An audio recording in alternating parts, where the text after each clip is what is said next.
Halo, Assalamualaikum warahmatullahi wabarakatuh. Selamat pagi, salam sejahtera untuk kita semua. Perkenalkan, saya Jose Nuari dari program studi manajemen konsentrasi keuangan, eh, mata kuliah perubahan revolusi industri 4.0. Dan saya di sini akan mempresentasikan untuk materi manajemen change and innovation atau manajemen perubahan dan inovasi.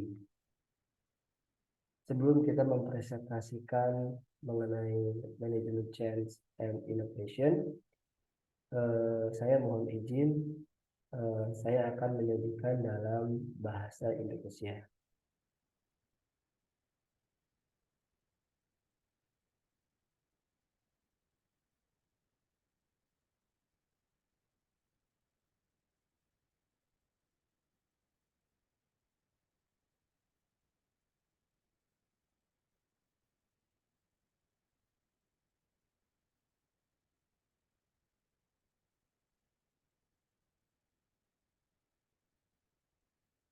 Jadi manajemen perubahan adalah upaya pendekatan yang dilakukan secara terstruktur dan sistematis yang dimanfaatkan guna membantu individu, tim ataupun organisasi dengan menerapkan sarana, sumber daya, dan pengetahuan dalam merealisasikan perubahan dari kondisi sekarang menuju suatu kondisi yang lebih baik secara efisien, efektif untuk memperkecil dampak dari proses perubahan itu. Kalau dilihat dari manajemen perubahan itu sendiri yang merupakan pendekatan yang dilakukan secara terstruktur dan sistematis yang dimanfaatkan guna membantu individu, tim, ataupun organisasi dengan menerapkan sarana, sumber daya, dan pengetahuan dalam merealisasikan perubahan dari kondisi sekarang menuju suatu kondisi yang lebih baik secara efisien dan efektif untuk memperkecil dampak dari proses perubahan itu. Manajemen perubahan yaitu bentuk usaha yang dilakukan guna mengelola seluruh akibat yang dihasilkan karena adanya perubahan dalam suatu perusahaan. Jadi manajemen perubahan ini adalah alat atau proses dan juga teknik untuk mengelola manusia pada sisi perubahan dalam menggapai hasil yang dibutuhkan demi mewujudkan perubahan yang secara efektif pada suatu tim, individu, dan sistem yang lebih luas.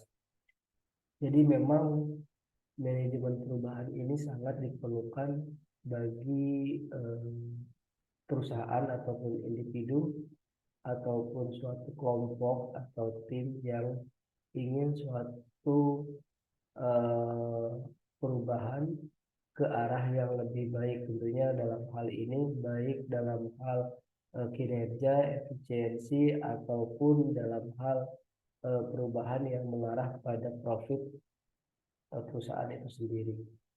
Nah, di sini ada beberapa yang akan kita gali, yakni terkait dengan pengertian apa itu manajemen perubahan dan inovasi, dan perubahan itu seperti apa, jenis-jenis manajemen perubahan, serta pendekatan dalam manajemen perubahan itu sendiri.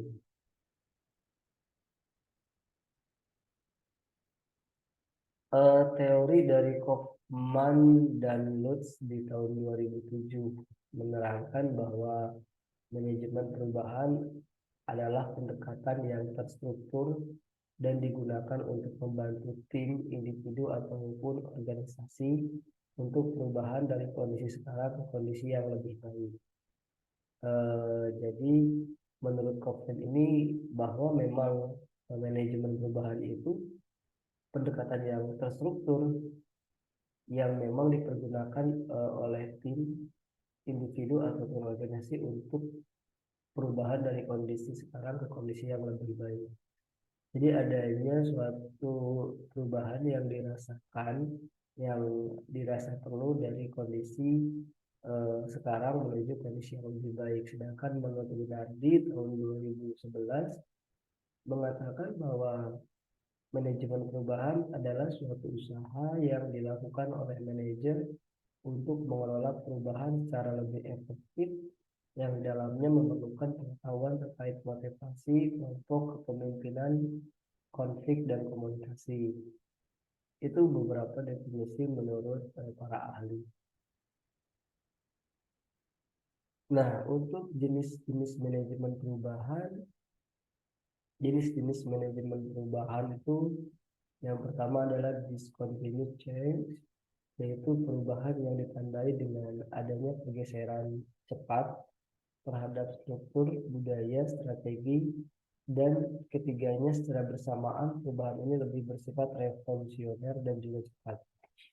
Jadi memang discontinued change itu adalah perubahan adanya pergeseran cepat terhadap struktur, budaya, dan strategi. Nanti kita akan bahas satu persatu terkait dengan contohnya.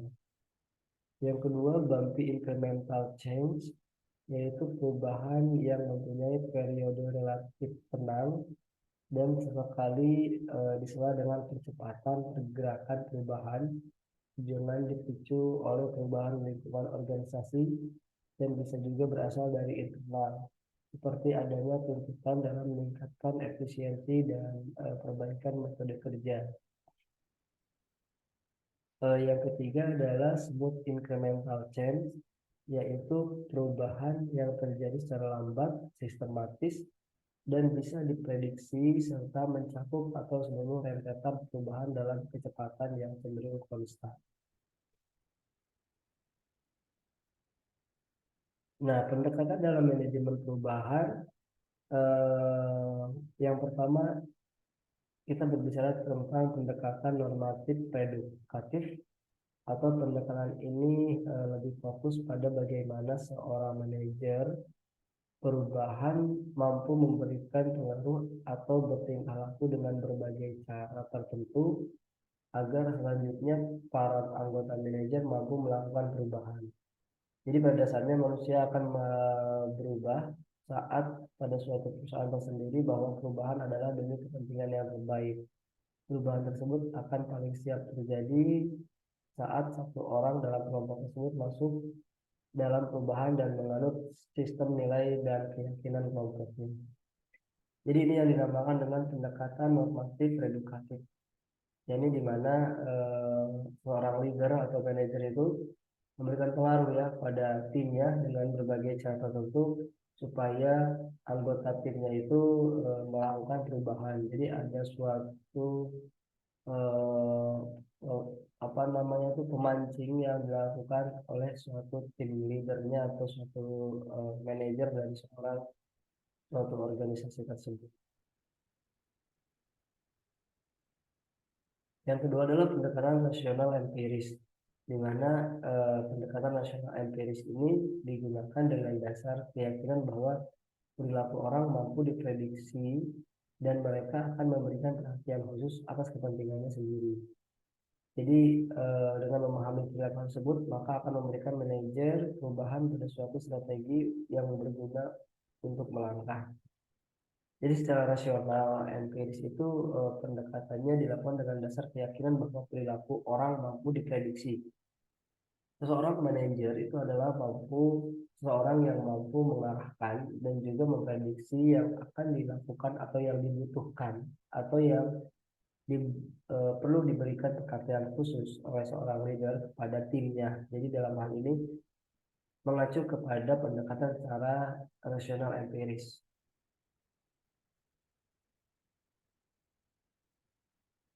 Yang ketiga adalah pendekatan lingkungan adaptif premis, yaitu pendekatan yang digunakan bahwa walaupun mereka berubah berdasarkan insting, namun mereka berusaha menghindari segala bentuk kerugian.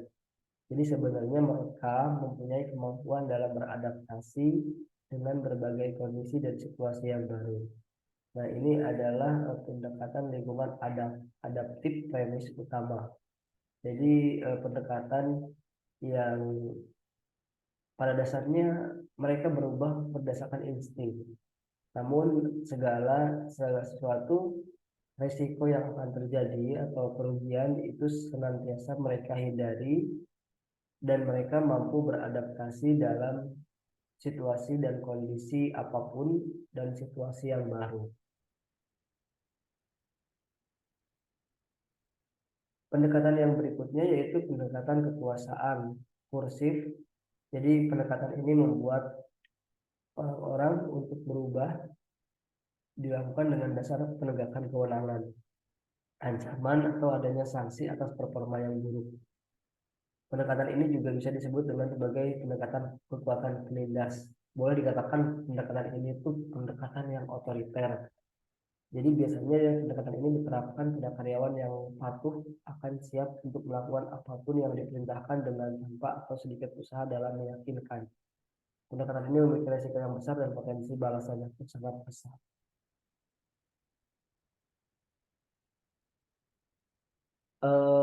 Ada beberapa tahapan manajemen perubahan. Menurut Haynes tahun 2005 menyatakan terdapat beberapa tahap atau fase yang dapat ditempuh dalam melakukan manajemen perubahan, yaitu yang pertama tahapan positioning value, yaitu menentukan posisi strategis, di mana tahap ini adalah tahapan dalam suatu sistem berpikir di mana apa yang menjadi tujuan atau posisi strategis perusahaan bisa dijelaskan secara gamblang. Posisi ini yang akan dicapai dalam suatu perubahan perusahaan atau organisasi. Yang kedua adalah tahapan measure goal atau mengukur tujuan. Jadi tahapan ini akan menentukan berbagai ukuran dan mekanisme yang diperlukan untuk menilai apakah tujuan bisa atau telah tercapai.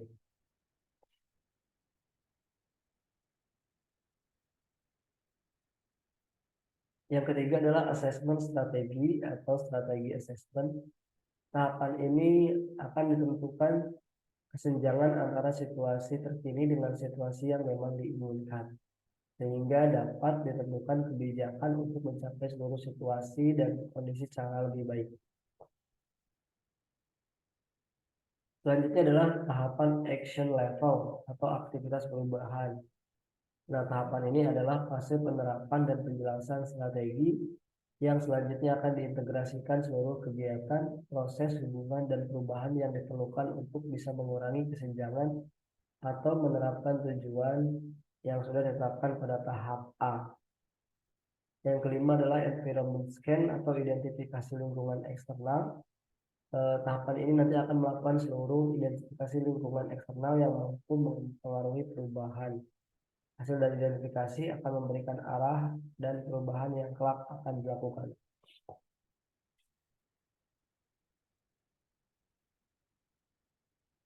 Oke, berlanjut yang berikutnya yaitu terkait dengan inovasi, karena tadi kita akan menyajikan manajemen change and innovation. Yang kedua adalah inovasi, di mana inovasi itu adalah suatu ide, praktik, objek yang dipersepsi sebagai sesuatu yang baru oleh seseorang individu ataupun unit adopsi lain, misalnya organisasi. Jadi ide tersebut tampak bagi seseorang, maka hal itu merupakan inovasi. Aspek kebaruan dari suatu inovasi dapat tercermin dalam arti pengetahuan, persuasi, ataupun suatu keputusan untuk mengadopsi.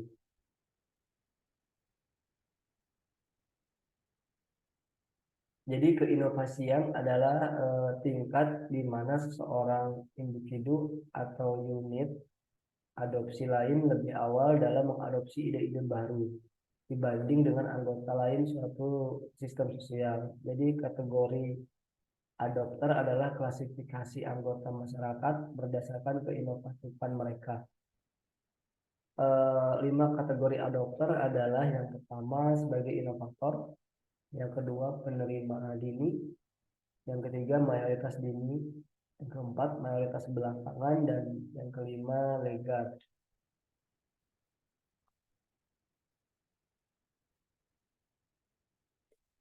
Nah, terkait dengan inovasi, jadi inovator itu mampu menghadapi tingkat ketidakpastian yang lebih tinggi tentang suatu inovasi. Tingkat adopsi atau rate of adoption adalah kecepatan relatif di mana suatu inovasi diadopsi oleh anggota suatu sistem sosial.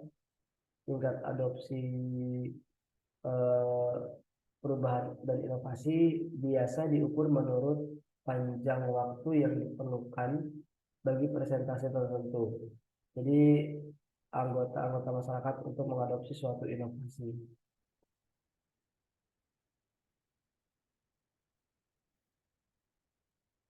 Ada beberapa proses dan tahapan pembuatan keputusan berinovasi. Yang pertama adalah proses keputusan inovasi. Pengetahuan terjadi ketika seseorang individu atau unit pembuatan keputusan lain dikenai atau diterpa oleh keberadaan inovasi dan memperoleh sejumlah pengertian tentang bagaimana inovasi itu berfungsi. Tapi meningkat di tahap persuasi dan khususnya pada tahap keputusan, seorang individu mencari informasi, evaluasi dalam rangka mengurangi ketidakpastian mengenai konsekuensi yang diharapkan dari suatu inovasi. Proses keputusan inovasi itu nanti menyangkut waktu dalam arti bahwa ada 5 langkah tahapan eh, proses keputusan inovasi. Yang pertama mulai dari pengetahuan, yang kedua persuasi, yang ketiga keputusan, yang keempat implementasi, dan yang kelima adalah konfirmasi.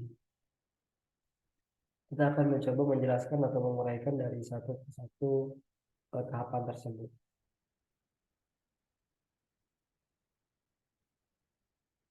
Tahapan pengetahuan yakni tahapan yang terjadi bila seorang individu mengetahui adanya suatu inovasi dan mengerti bagaimana inovasi itu berfungsi. Yang pertama adalah persuasi ketika individu sedang membentuk atau eh, reaksi terhadap suatu inovasi, baik itu menyukai atau tidak menyukai inovasi.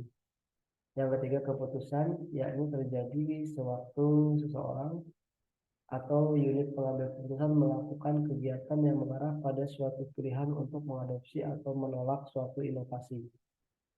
Yang kelima, implementasi.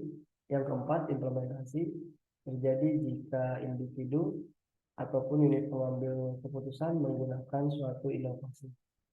Yang kelima, konfirmasi terjadi manakala individu atau unit pengambil keputusan yang lain mencari reinforcement atas suatu keputusan inovasi yang telah diperbuat. Ini adalah 5 langkah keputusan inovasi. Kita lihat yang pertama adalah tahapan pengetahuan. Proses keputusan atau inovasi pada pokoknya adalah suatu proses aktivitas pencarian informasi dari pengolahan informasi di mana seseorang individu termotivasi untuk mengurangi ketidakpastian mengenai keuntungan dan kerugian. Pengetahuan kesadaran menjadi motivasi bagi seseorang untuk mencari pengetahuan how to dan pengetahuan prinsip-prinsip. Bentuk pencarian informasi semacam ini terkonsentrasi pada tahap pengetahuan dan proses keputusan inovasi. Jadi dapat kita sampaikan bahwa pengetahuan ini khususnya menjadi motivasi untuk mengurangi ketidakpastian, di mana pengetahuan sangat menjadi basic dari motivasi seseorang untuk melakukan keputusan inovasi, karena dia mencari how to atau bagaimana untuk sesuai dengan prinsip-prinsip kaidah atau ilmu yang dipegangnya masing-masing. Nah, pengetahuan how to itu terdiri dari informasi yang perlu untuk menggunakan suatu inovasi secara tepat. Jadi knowledge atau pengetahuan memang sangat diperlukan terkait dengan basic keputusan inovasi, di mana seseorang dapat mempertanggungjawabkan how to. Jadi seorang adopter itu harus mengerti berapa banyak inovasi yang disimpan, bagaimana menggunakannya secara tepat, dan sebagainya. Jika pengetahuan how to tidak didapatkan menjelang percobaan dan adopsi suatu inovasi, maka kemungkinannya akan menghasilkan penolakan dan discontinue. Pengetahuan prinsip terdiri dari informasi yang berkenaan dengan prinsip kefungsian yang mendasari bagaimana suatu inovasi bekerja.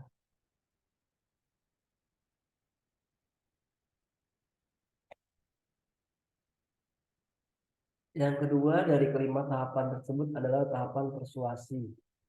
Nah, persuasi itu adalah di mana dalam proses keputusan inovasi ini seseorang membentuk sikap menyukai atau tidak menyukai suatu inovasi. Jadi persuasi itu ada keputusan di mana seseorang itu mengambil sikap suka atau tidak suka terhadap suatu inovasi.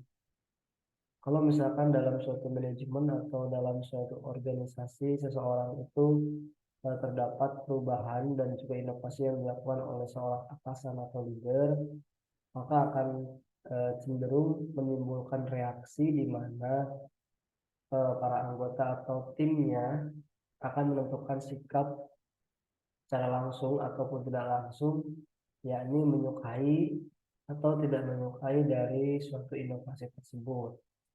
Jadi inovasi itu memang memiliki suatu dampak atau resiko yang normal secara keilmuan, yakni akan terdapat pro dan kontra atau menyukai dan tidak menyukai dari suatu inovasi.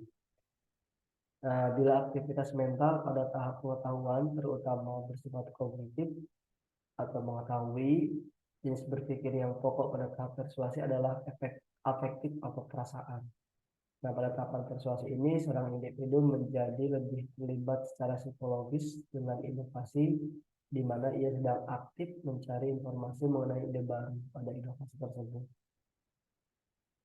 Pada tahap persuasi dan khususnya pada tahap keputusan, seseorang biasanya termotivasi mencari informasi evaluasi inovasi atau innovation evaluation information untuk mengurangi ketidakpastian mengenai konsekuensi yang diharapkan dari suatu inovasi. Ya, memang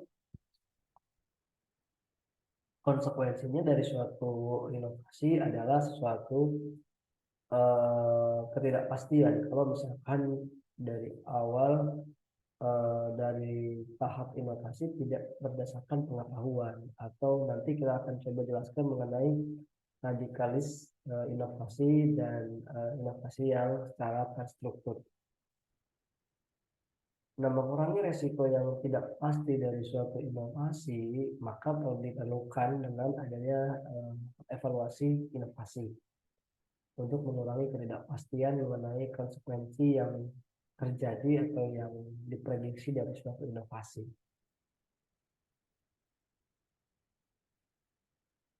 Yang berikutnya adalah tahap keputusan.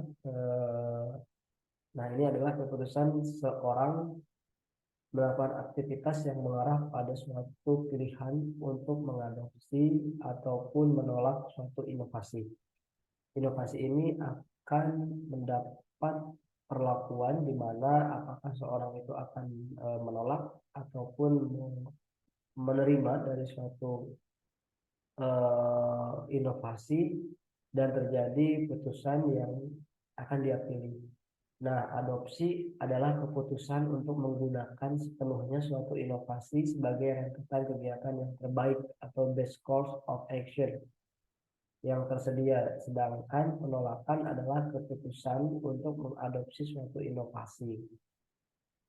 Nah, apabila suatu inovasi dalam lingkungan tim atau lingkungan organisasi itu diadopsi, maka dengan kata lain bahwa inovasi tersebut dapat diterima. Sedangkan apabila suatu inovasi tersebut ditolak, maka inovasi tersebut di-reject atau rejection. Nah, proses inovasi ini bisa juga mendapat penolakan, seperti halnya dari kelompok atau anggota-anggota yang merasa dengan adanya inovasi ini misalkan akan bertambah suatu beban yang baru, atau misalkan malah menjadi tidak efektif dengan inovasi ini. Maka penolakan-penolakan yang terjadi itu dapat disimpulkan menjadi dua kategori. Yang pertama adalah penolakan aktif, atau active rejection. Nah, active rejection ini terdiri dari pertimbangan mengadopsi inovasi, termasuk mencobanya, tapi kemudian memutuskan untuk tidak mengadopsi. Ada suatu upaya di mana di active rejection ini pertimbangan dan mungkin bahkan mencobanya, misalkan dalam suatu organisasi atau departemen, Bapak Ibu semuanya, atasan Bapak Ibu semua ataupun tim itu memberikan suatu inovasi yang dirasa eh, bisa mengefisien budget departemen misalkan. Tetapi kemudian ada pengkajian ulang atau mempertimbangkan aspek lain yang menjadi pertimbangan, misalkan dalam pengurangan budget cost departemen itu tidak mengurangi atau tidak menurunkan daya level pekerjaan atau malah memperumit suatu sistem standar pekerjaan. Nah, ternyata setelah mempertimbangkan, oke, budget cost departemen turun. Tapi ternyata dengan turunnya ini akan menghambat suatu proses di mana misalkan yang seharusnya pekerjaan itu bisa diselesaikan selama 1 jam, ternyata harus diselesaikan dalam waktu 3 jam. Contoh misalkan dalam penggunaan software, perusahaan melakukan inovasi dengan membuat sistem sendiri misalkan, yang sebelumnya kita berlangganan software. Tetapi dari sistem sendiri itu malah memperlambat pekerjaan, artinya akan ada wasting time atau waktu-waktu terbuang yang seharusnya itu bisa dilakukan efektif untuk pekerjaan lain. Nah, hal ini yang sudah dipertimbangkan dan sudah diuji coba. Tapi kemudian departemen memutuskan untuk tidak mengadopsi.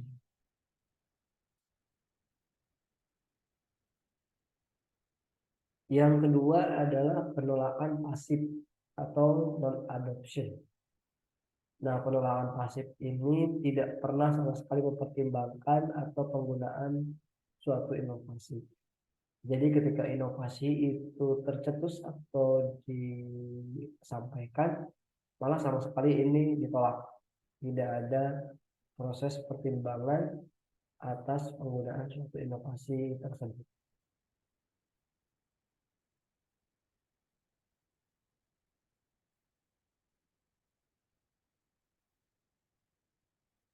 Selanjutnya yakni tahapan implementasi.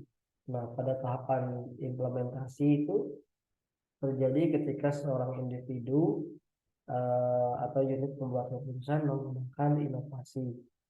Hingga tahap implementasi, proses keputusan inovasi masih semata-mata bersifat mental.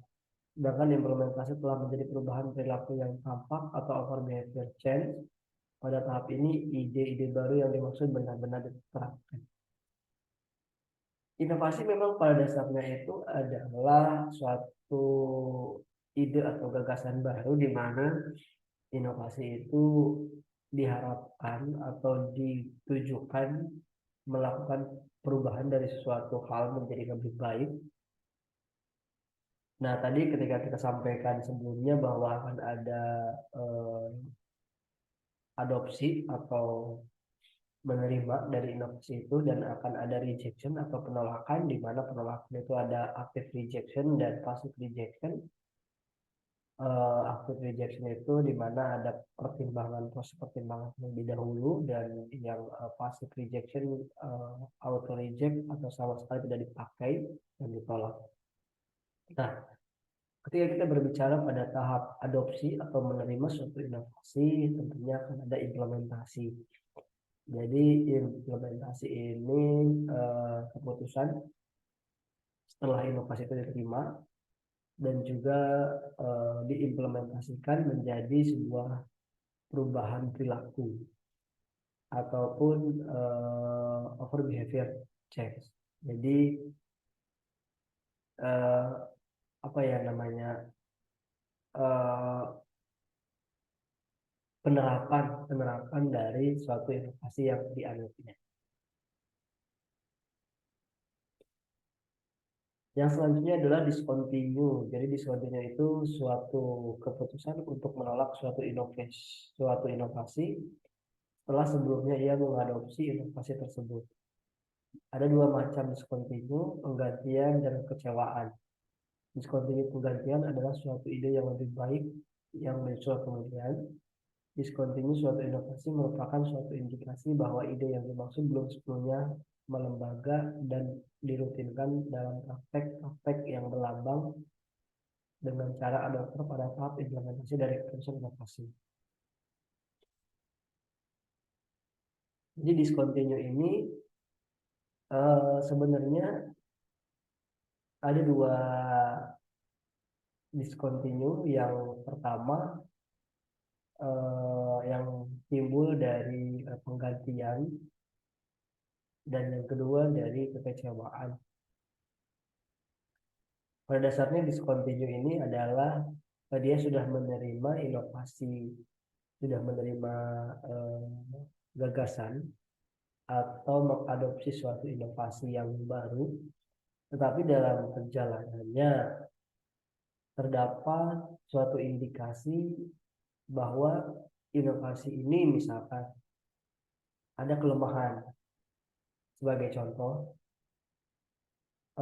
departemen atau suatu organisasi di mana tempat ibu bekerja misalkan melakukan inovasi dalam hal absensi misalkan.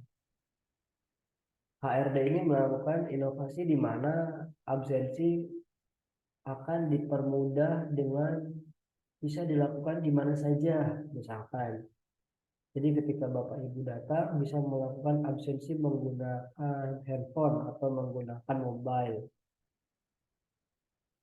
Dengan alasan apabila absensi dilakukan dengan fingerprint, itu akan merepotkan suatu perusahaan atau menambah waktu extra time, di mana nanti akan terjadi penumpukan karyawan yang akan melakukan absen. Contoh, perusahaan manufaktur dengan karyawan 10.000 atau 5.000 lah, misalkan perusahaan manufaktur dengan karyawan 5.000 dalam satu kali shift misalkan. Ketika dia akan melakukan absen, itu fingerprint itu bisa antri sampai panjang. Nah, suatu HR departemen melakukan inovasi misalkan. Inovasi itu yakni melakukan presensi atau absensi secara online, di mana ketika si karyawan masuk ke lingkungan perusahaan, dia membuka suatu aplikasi dihubungkan dengan Google Map, dan dia bisa melakukan absensi atau check-in di lingkungan tersebut dengan radius misalkan 0,3 atau 0,1 km. Jadi dalam radius berapa ratus meter dia sudah bisa melakukan presensi online. Dengan harapan tadinya ketika karyawan tersebut melakukan absensi, dia bisa dengan tepat waktu masuk ke perusahaan. Artinya tidak terjadi penumpukan di luar. Tapi ternyata setelah diadopsi, setelah dijalankan, ternyata misalkan banyak kecurangan. Dengan kata lain, misalkan karyawan itu menitipkan handphonenya ke rekannya. Jadi si karyawan yang belum datang pada saat itu, dia memakai handphone temannya atau menitipkan handphone ke rekanannya untuk melakukan presensi. Atau misalkan bahkan karyawan yang tidak hadir sama sekali, dia bisa menitipkan presensi itu kepada temannya untuk melakukan presensi atau melakukan absensi. Nah, ini adalah resiko-resiko yang timbul dengan adanya inovasi yang dilakukan oleh tim HR misalkan dengan tujuan yang pada awalnya untuk efisiensi waktu absensi. Tapi ada suatu resiko yang dirasa ini justru akan menambah masalah baru atau kekecewaan dari suatu inovasi ini, maka diputuskan untuk discontinue dari inovasi tersebut. Nah, jadi discontinue suatu inovasi itu merupakan suatu indikasi bahwa ide yang dimaksud belum sepenuhnya melembaga atau belum sepenuhnya dirasa memang inovasi ini yang terbaik. Jadi dalam prakteknya eh, suatu implementer atau suatu pengguna inovasi itu masih ada proses keputusan selanjutnya, apakah ini akan diadopsi sepenuhnya ataupun di pertengahan jalan akan ada discontinue atau perubahan inovasi-inovasi seperti itu. Nah, melanjutkan dari keputusan inovasi, jadi keputusan inovasi itu dapat dikelompokkan menjadi dua keputusan. Yang pertama adalah keputusan otoritas atau authority decision yang dipaksa atas seorang individu oleh seorang yang berada pada posisi kekuasaan atasan atau superordinate power position. Yang kedua, keputusan individual di mana individu mempunyai pengaruh dari keputusan opsional dibuat oleh seorang individu terlepas dari keputusan yang dibuat oleh anggota lain di sistem sosial yang tempatnya berada. Yang kedua adalah keputusan kolektif dibuat oleh individu di suatu sistem sosial secara konsensus.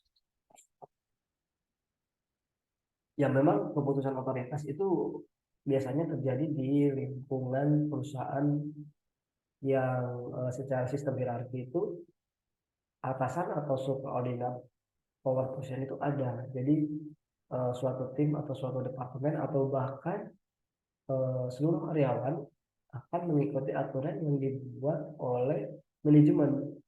Jadi ya bisa dikatakan memang ini adalah authority decision. Tetapi tentunya authority decision ini setelah melakukan pertimbangan dengan memperhatikan masukan atau ide dari individu, di mana keputusan individu, jika kita berbicara tentang individu, itu ada pengaruh dari opsional dan ada pengaruh dari keputusan kolektif. Jadi di individu ini juga dipecah menjadi opsional dari seseorang yang terlepas dari anggota atau sistem sosial, dan yang kedua adalah kolektif. Jadi keputusan individu yang memberikan suara atau suatu perhatian kepada suatu manajemen, di mana nanti manajemen atau superordinate power position ini akan memberikan keputusan terkait dengan inovasi. Apakah discontinue ataukah adopsi?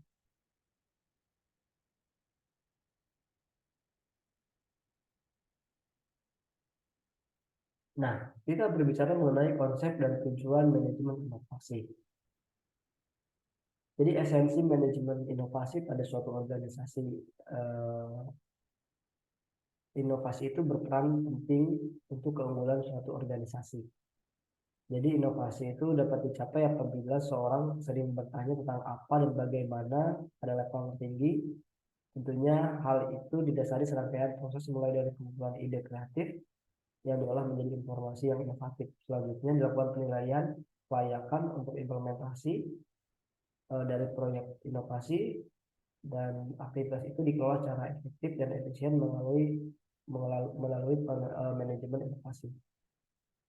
Jadi tentunya proses inovasi ini tidak semena-mena dilakukan atau dengan kata lain coba-coba lah ya, coba-coba inovasi. Tetapi ada ada ada ada ada apa namanya, ada tangga-tangganya. Yang pertama mulai dari pengumpulan ide-ide kreatif. Nah, dia nih bisa saja nih misalkan dia melihat dari suatu organisasi lain, atau dia memikirkan suatu ide-ide lain yang dia olah menjadi informasi yang inovatif. Setelah itu dia akan melakukan penilaian. Ini layak nggak sih diimplementasikan? Ini resikonya seperti apa kalau misalkan diimplementasikan? Ini benefitnya seperti apa kalau ini diimplementasikan? Nah, itu akan suatu pemikiran di mana proyeksi inovasi itu akan muncul. Jadi plus minusnya dari inovasi tersebut itu sudah mulai terpikir. Nah, nanti akan dikelola tuh secara efektif dan efisien melalui manajemen inovasi. Jadi inovasi itu tidak serta-merta langsung dipraktikkan atau diimplementasikan, tapi terdapat tahapan-tahapan yang sampai akhirnya nanti akan ada manajemen inovasi. Nah, manajemen inovasi itu apa? Jadi manajemen inovasi itu kombinasi antara manajemen proses inovasi dan manajemen perubahan. Jadi hal ini terkait dengan produk atau proses bisnis dan inovasi suatu organisasi.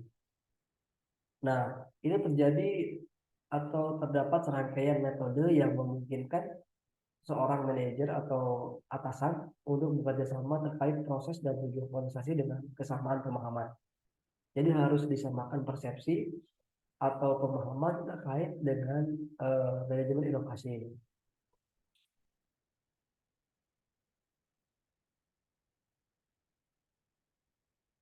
Ada beberapa proses inovasi dalam organisasi yang dinilai inovatif.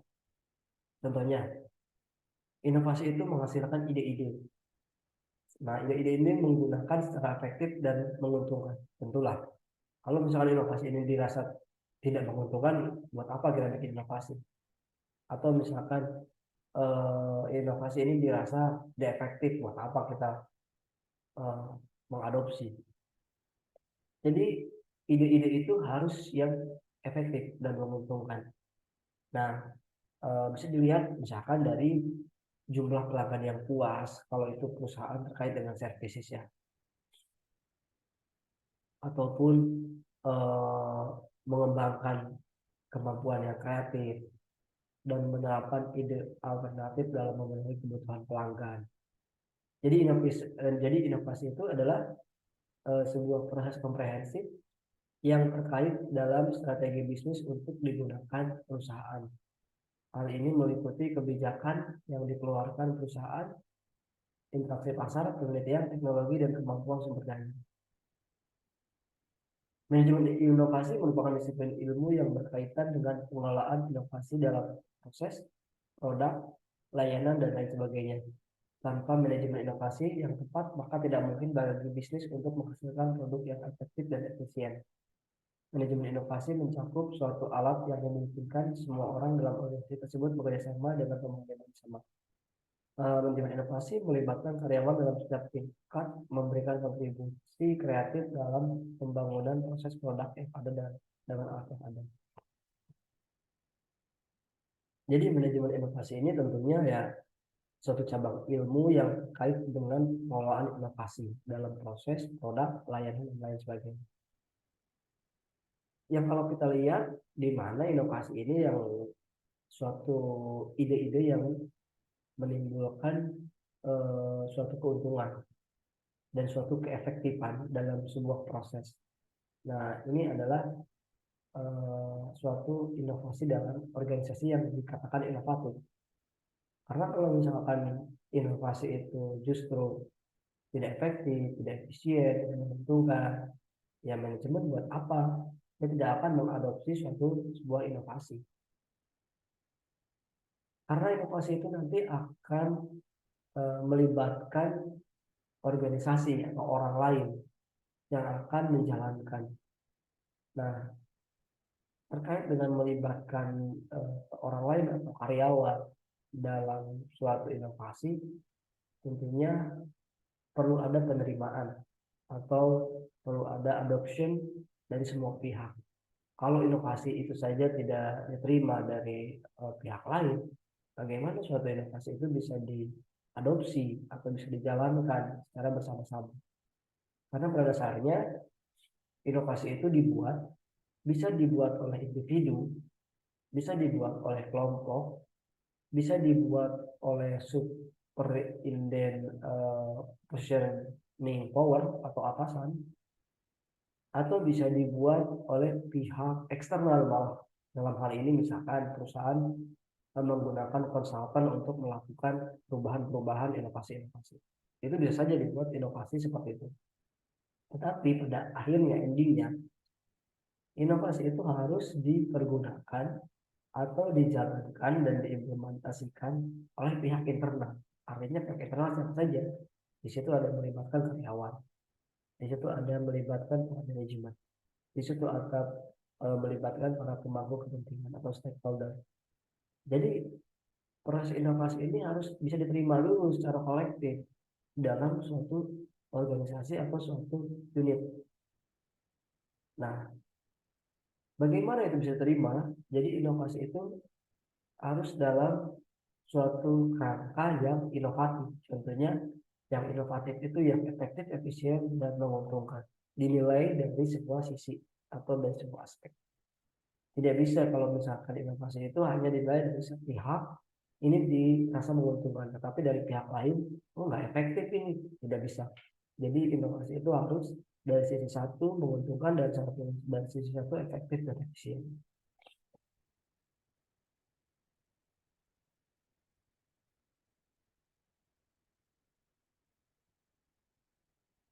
Oke, kita berbicara selanjutnya yaitu jenis inovasi. Inovasi itu yang pertama inventasi atau invention. Inovasi ini terkait dengan penciptaan produk baru, proses baru, ataupun jasa baru yang belum pernah ada sebelumnya ataupun belum pernah dicoba. Ini jenis inovasi yang bisa dikatakan paling tinggi karena inovasi ini dibentuk sama sekali dari yang tidak pernah ada atau belum pernah ada menjadi ada. Nanti kita akan lihat bagaimana contoh-contoh inovasi. Yang kedua ekstensi atau extension. Jenis inovasi ini adalah pengembangan produk, proses ataupun jasa yang sebenarnya sudah ada sebelumnya. Jadi sudah ada inovasi ini, tapi dari inovasi ini nanti ada ide atau gagasan baru yang berbeda dari sebelumnya, sehingga muncullah inovasi-inovasi yang dinamakan inovasi ekstensi.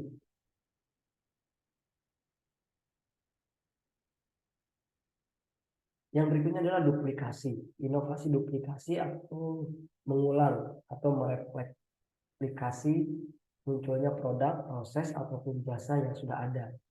Tetapi dengan cara pengulangan yang tidak semata-mata meniru, melainkan dengan menambah sentuhan kreatif untuk memperbaiki gagasan lama dalam rangka memenangkan persaingan. Nah,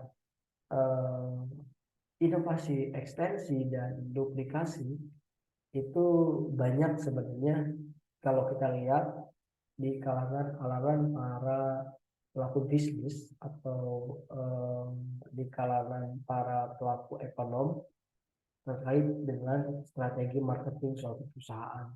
Itu banyak inovasi-inovasi yang dilakukan terkait dengan produknya. Contoh misalkan suatu produk AC melakukan inovasi di mana sebelumnya AC itu tidak ada yang namanya sistem inverter. Jadi inverter itu sebenarnya inovasi. Karena apa? Karena dia mampu menurunkan beban atau konsumsi listrik di dalam suatu rumah tangga. Nah, inovasi ini sebenarnya inovasi sudah ada dari dari lama. Tetapi ini tidak digunakan dalam home appliance AC.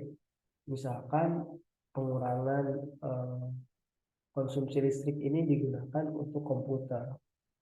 Nah, tetapi diduplikasi atau diekstensi menjadi suatu penghematan yang diterapkan pada air conditioner, pada AC. Nah, ini contoh jenis inovasi, aplikasi dan ekstensi. Yang selanjutnya adalah sintetis. Sintetis itu menggabungkan gagasan-gagasan atau faktor-faktor yang sebelumnya sudah ada dengan cara baru, sehingga muncul pemanfaatan produk, proses, atau jasa secara berbeda ataupun baru. Jadi sintesis ini adalah penggabungan gagasan atau faktor yang sebelumnya sudah ada.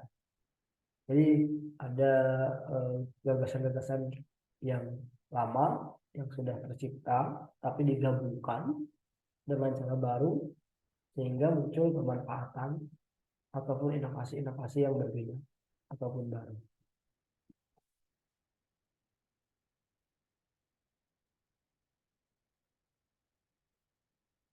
Nah, contoh inovasi yang tadi saya sampaikan, contoh inovasi inventasi.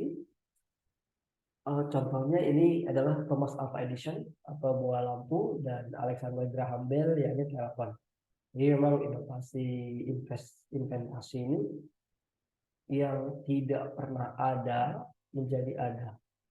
Itu benar-benar pure atau murni dari hasil pemikiran, ide dan gagasan seorang yang bisa dikatakan sebagai penggagas.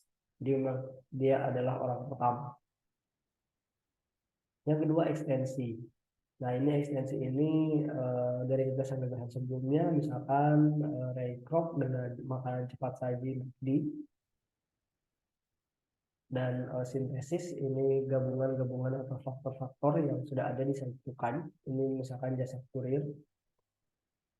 Ini inovasi-inovasi contoh terkait dengan jenis-jenis inovasi. Nah, kita berbicara mengenai tujuan manajemen inovasi. Jadi manajemen inovasi ini tujuannya apa? Ya tentunya memperbaiki dari berbagai hal yang sebelumnya telah ada. Jadi inovasi itu kebanyakan membutuhkan percobaan, pengambilan risiko yang besar dan kreativitas yang tinggi. Bisa dikatakan dalam suatu organisasi atau suatu perusahaan, inovasi misalkan ada di bawah secara struktural atau secara fungsional formal, itu misalkan ada di bawah Research and Development Department (R&D). Nah, orang-orang R&D ini cenderung dia bisa dikatakan sebagai inovator atau orang-orang yang akan membuat inovasi. Nah, tahapan-tahapan dalam pembuatan inovasi ini, yang pertama mereka akan melakukan uji coba. Dan bahkan sebelum uji coba sebetulnya mereka akan melakukan riset terlebih dahulu. Yang kedua, ya ini mereka akan mempertimbangkan terkait dengan resiko.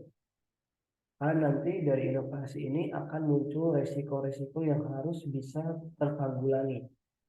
Jadi kita harus memprediksi semua resiko yang akan terjadi dengan inovasi ini. Tetapi kita bisa menghandle resiko tersebut dan kita bisa mengarahkan bahwa resiko tersebut tidak terjadi suatu dampak atau akibat yang meluas di kalangan para pelaku-pelaku atas inovasi yang kita lakukan. Dan yang berikutnya adalah kreativitas yang tinggi. Nah, kreativitas yang tinggi tentunya dilakukan atas dasar ide atau gagasan-gagasan yang dia ciptakan.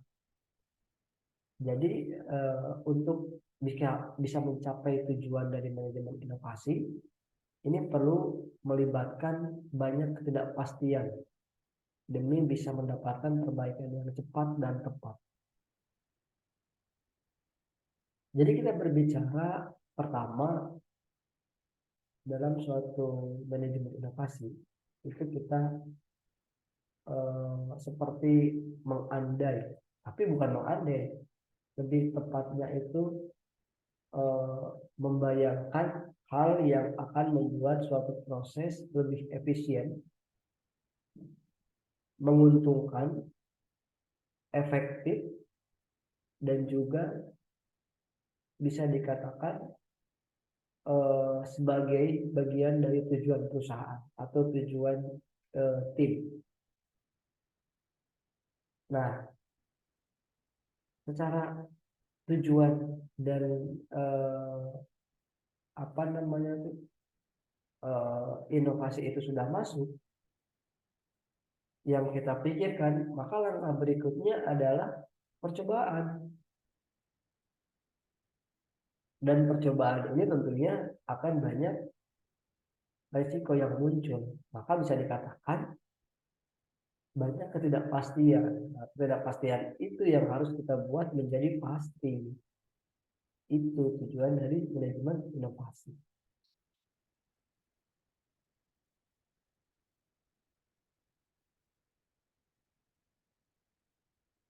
Jadi tujuan manajemen inovasi yang pertama adalah meningkatkan produktivitas. Tentu kita tahu bahwa inovasi bertujuan untuk meningkatkan produktivitas. Hal ini dikarenakan dengan menerapkan manajemen inovasi. Maka kita bisa mengerjakan berbagai hal dan menghasilkan output dalam waktu singkat. Ini yang saya katakan tadi, efisien. Efisien. Jadi suatu proses yang dirasa lama, ternyata setelah kita melakukan inovasi, proses tersebut menjadi singkat. Ini adalah efisien. Jadi tujuan manajemen inovasi itu meningkatkan produktivitas. Yang kedua, meningkatkan efisiensi dalam bekerja. Selain meningkatkan produktivitas, inovasi juga membantu dalam meningkatkan efisiensi bekerja. Jadi jika efisiensi dalam bekerja tinggi, maka akan semakin banyak output yang dihasilkan tanpa menguras biaya lebih. Nah, tentunya dari poin satu, produktivitas ya itu adalah akibat sebenarnya, akibat dari yang efisien. Jadi sebabnya adalah efisiensi dan akibatnya adalah meningkatnya produktivitas. Yang ketiga adalah menghemat waktu dengan manajemen inovasi yang tepat. Jadi penghematan waktu. Penghematan waktu dengan manajemen inovasi yang tepat, hal ini akan memudahkan kita dalam mengendalikan berbagai hal sehingga kita bisa menggunakan waktu bekerja secara efektif dan efisien. Betul sekali. Inovasi ini bisa apa namanya tuh menghasilkan waktu bekerja yang efektif dan efisien. Yang keempat, meningkatkan kualitas produk dan layanan. Nah, tentu kita tahu bahwa seiring waktu kondisi bisnis yang berkembang dan berubah, dalam hal ini dibutuhkan inovasi untuk membantu manusia dalam meningkatkan layanan dan kualitas produk agar memenuhi kebutuhan zaman. Kualitas produk dan layanan tentunya bagi suatu perusahaan barang ataupun jasa itu sangat diperlukan adanya ide-ide atau inovasi-inovasi terbarukan. Karena apa?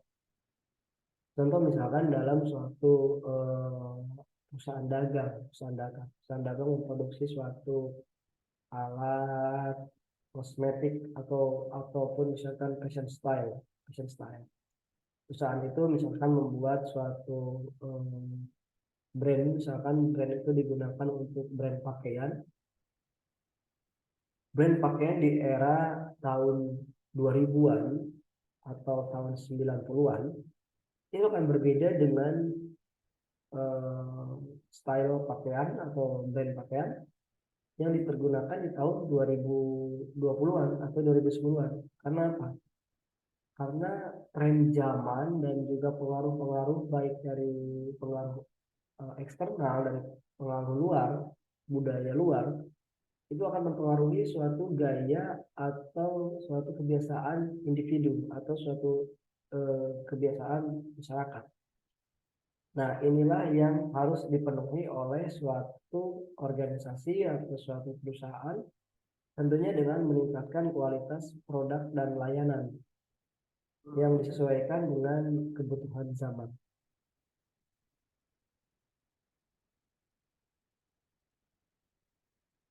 Yang kelima, kepuasan pelanggan, kebutuhan manusia memang tidak terbatas.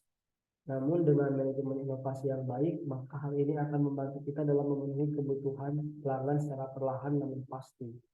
Ya betul, kepuasan pelanggan. Tujuan inovasi ini, manajemen inovasi ini adalah kepuasan pelanggan. Yang keempat, meningkatkan kinerja inovasi, meningkatkan kinerja yang baik diri kita serta karyawan. Jadi segala hal pekerjaan yang memang dirasa kurang baik tentunya menjadi suatu tujuan dari adanya inovasi ini. Jadi dengan adanya inovasi yang dilakukan akan meningkatkan kinerja baik dari diri pribadi ataupun dari karyawan. Ini salah satu tujuan dari manajemen inovasi. Yang ketujuh, mengurangi resiko. Jadi tujuan lain yakni mengurangi resiko bisnis yang sebelumnya sudah dihadapi. perusahaan ataupun suatu organisasi yang sering menghadapi resiko atau suatu benturan itu akan memikirkan bagaimana cara lain yang dapat dipergunakan. Nah, ini bisa disebut dengan inovasi. Jadi ide-ide atau gagasan baru yang bisa mengurangi dampak ataupun resiko. Yang selanjutnya adalah bisnis yang semakin kompetitif. Nah, dengan manajemen inovasi ini, maka bisnis yang sedang dijalankan akan semakin kompetitif. Ini adalah tujuan dari inovasi. Yang ke-9 adalah menjamin keberlanjutan hidup. Di era persaingan yang semakin ketat, memang suatu korporasi atau suatu perusahaan atau suatu organisasi dituntut untuk terus melakukan inovasi, terus melakukan perbaikan, terus melakukan perubahan, dan terus melakukan penyesuaian dengan kebutuhan zaman. Hal ini dari salah satu tujuan, yakni untuk menjamin keberlanjutan hidup. Karena kalau misalkan suatu perusahaan tidak mengikuti tuntutan zaman, ya perusahaan tidak bisa bersaing, tidak bisa menjual produknya, tidak bisa melakukan servisisnya, yang nantinya akan membuat perusahaan atau organisasi tersebut tutup. Banyak perusahaan-perusahaan yang tidak bisa mengikuti perkembangan zaman. Contohnya, misalkan produk Nokia. Nokia itu perusahaan besar di eranya dulu, tahun 2000, tahun 2000-an itu sempat booming di Indonesia dan produk unggulan. Akan tetapi Nokia bisa dikatakan minim dalam produk inovasi, sehingga kebutuhan-kebutuhan ataupun tren-tren zaman di mana anak muda, Gen Z, dan juga para milenial itu membutuhkan suatu aplikasi ataupun software-software yang mendukung keliaran cara pandang mereka. Nah, Nokia ini tidak melakukan suatu inovasi untuk menyesuaikan dengan tren atau kebutuhan konsumen, sehingga kita tahu Nokia ini nggak ada sekarang, tutup. Nah, ini contoh inovasi yang diperlukan untuk menjamin keberlanjutan hidup.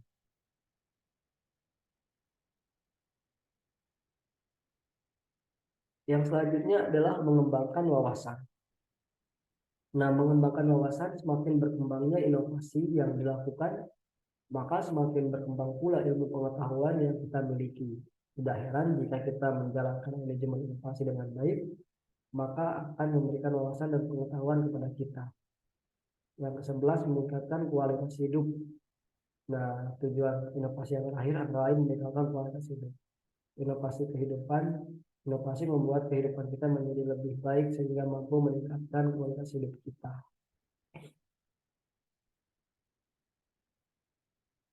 Ini contoh suatu penerapan manajemen inovasi pada perusahaan. Nah, metode manajemen inovasi ini suatu perusahaan memang sangat penting bagi setiap pengusaha yang bisnisnya terus mengalami pertumbuhan. Sesuai yang saya uraikan tadi sebelumnya, memang perusahaan ini perusahaan-perusahaan yang ingin keberlangsungan hidup atau keberlanjutan hidupnya terus atau bisnisnya terus, maka perlu adanya manajemen inovasi, di mana tidak hanya untuk mempertahankan keberlanjutan bisnis, tapi juga untuk eh, melakukan pertumbuhan yang signifikan, atau dengan kata lain akhirnya adalah profit yang dicapai perusahaan. Karena apa? Karena tingkat persaingan bisnis yang semakin ketat, jadi membuat perusahaan pun dapat mengalami guncangan yang bila tidak cepat beradaptasi atau menyesuaikan diri dengan perubahan yang terjadi. Jadi perlunya adanya inovasi ya supaya tidak tidak terguncang, tidak mengalami guncangan dengan pesaing-pesaing yang di luar sana yang lebih kompetitif. Jadi inovasi sangat sesuatu yang penting untuk diterapkan dalam perusahaan. Nah, saya memberikan cara-cara mendorong munculnya inovasi. Nah, inovasi ini biasanya muncul dari eh, apa namanya percobaan dan pandangan yang teguh. Tapi dalam hal ini mendorong munculnya inovasi itu adanya evaluasi. Biasanya suatu organisasi pemasaran, aspek keuangan maupun sistem formal perusahaan itu melakukan inovasi secara bertahap.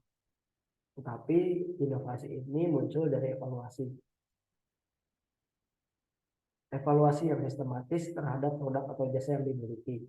Jadi misalkan suatu perusahaan ini dia memiliki produk unggulan atau produk penjualan dan juga atau jasa. Nah, itu harus dilakukan evaluasi, evaluasi yang sistematis.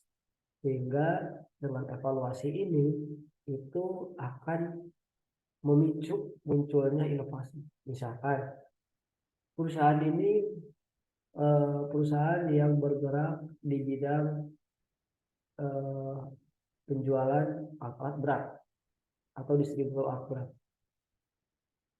Ternyata perusahaan ini setelah mengevaluasi sistem marketingnya atau sistem pemasaran dari perusahaan tersebut dirasa kurang efektif. Hanya misalkan melakukan penawaran by email atau misalkan hanya melakukan penawaran door to door dari perusahaan ke perusahaan. Ternyata itu akan memakan banyak biaya yang timbul dan juga waktu yang terbuang dengan banyak, tetapi tidak efektif atau tidak maksimal dalam mendapatkan customer. Contoh ada satu staf marketing ataupun atasan marketing yang melakukan inovasi, evaluasi, evaluasi terlebih dahulu dan tercetus inovasi.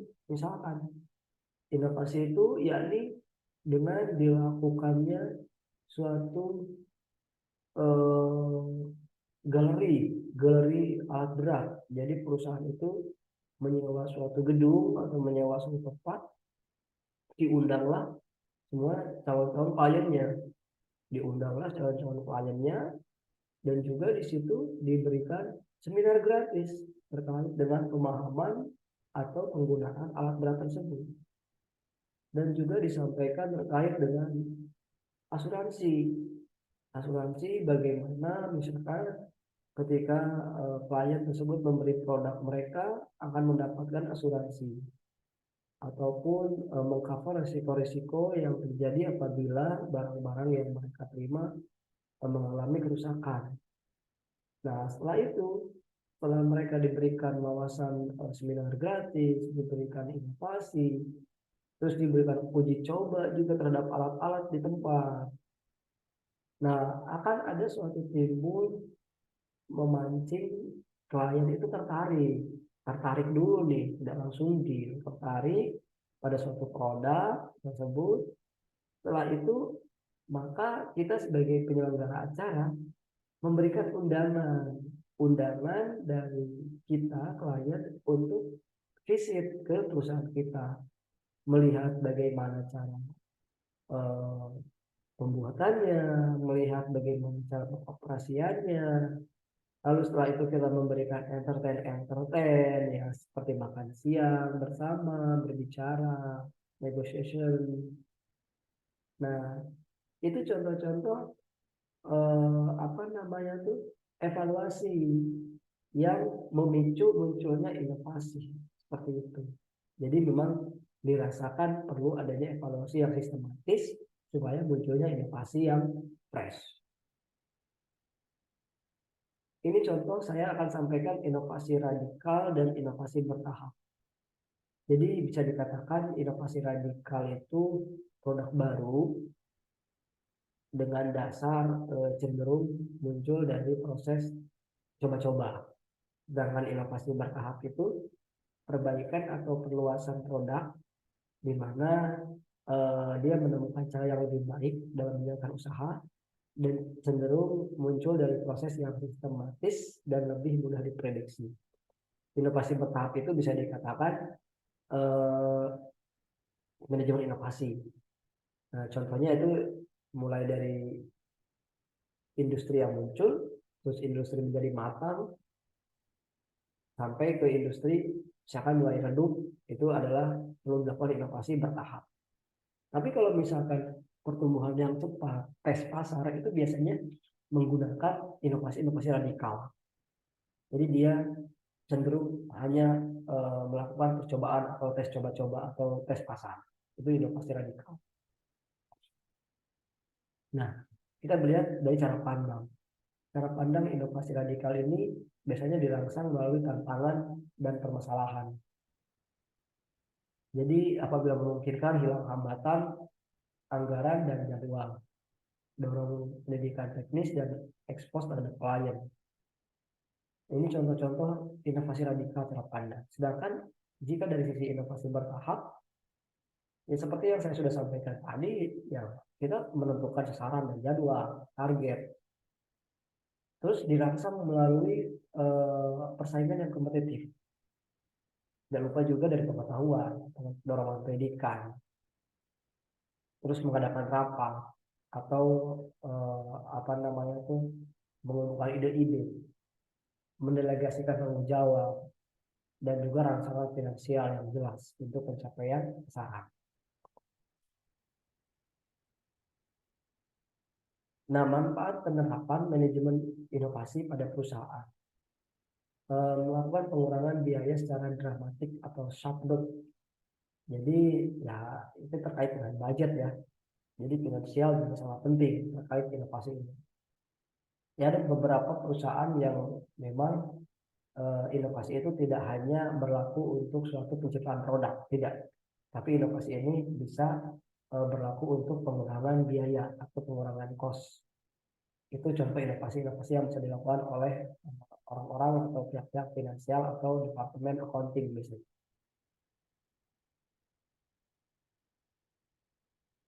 Nah, selanjutnya menciptakan lompatan jauh ke depan atau quantum leap. Dengan ada inovasi suatu bisnis memang biasanya menghadirkan terobosan yang mengubah apapun. Jadi terhadap suatu produk itu menciptakan lompatan yang jauh ke depan. Menciptakan pasar baru atau new market. Ini harapan bagi bisnis. Nah, sumber-sumber inovasi. Sumber-sumber inovasi yang pertama adalah kejadian tak terduga atau temuan yang sifatnya tidak sengaja dan muncul sebenarnya adalah direncanakan, sehingga biasanya merupakan kejutan inovatif bagi perusahaan.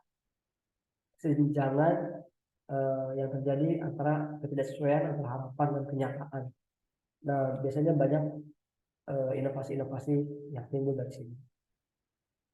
Yang selanjutnya adalah menjawab kebutuhan. Kebutuhan apa yang menyebabkan entrepreneur atau pelaku usaha perlu berinovasi. Ya tentunya kebutuhan ini yang dibutuhkan oleh pihak pasar ya. Yang keempat, perubahan industri dan pasar. Jadi kondisi pasar yang mengalami perubahan baik karena sikap perubahan ataupun kemajuan teknologi. Ya contohnya Tanah Abang ya. Kalau kita lihat Tanah Abang itu sebenarnya mereka menginginkan TikTok Shop itu dihapus karena mereka merasa kalah bersaing. Tapi sebenarnya itu bukan suatu solusi. Justru harusnya dari pihak Tanah Abang itu melakukan inovasi. Apa inovasinya? Setidaknya mereka ekstensi, melanjutkan inovasi-inovasi yang ada di pengusaha-pengusaha TikTok Shop, melakukan hal itu. Bahkan lebih dari itu, karena mereka real dengan bisa apa namanya itu menampilkan produk-produk mereka langsung, bukan reseller, tapi mereka pelaku utama. Itu contohnya perubahan industri dan kondisi pasar. Yang kelima, perubahan demografi atau perubahan populasi seperti umur, tingkat pendidikan, pekerjaan. Itu juga terkait dengan sumber-sumber inovasi. Yang keenam, perubahan persepsi. Persepsi masyarakat tentunya juga bisa melakukan inovasi, sumber inovasi. Gagasan dengan dasar ilmu pengetahuan sama juga sumber inovasi. Ini contoh sumber inovasi. Bisa kita lihat ya. Contohnya misalkan ketidaksesuaian pengiriman paket satu malam. Ada yang one day service tetapi misalkan tidak sesuai. Nah, atau menjawab kebutuhan produk makan bebas gula, bebas kafein. Nah, ini juga menjawab kebutuhan. Nah, terus perubahan demografi di rumah jompo. Ini semua inovasi.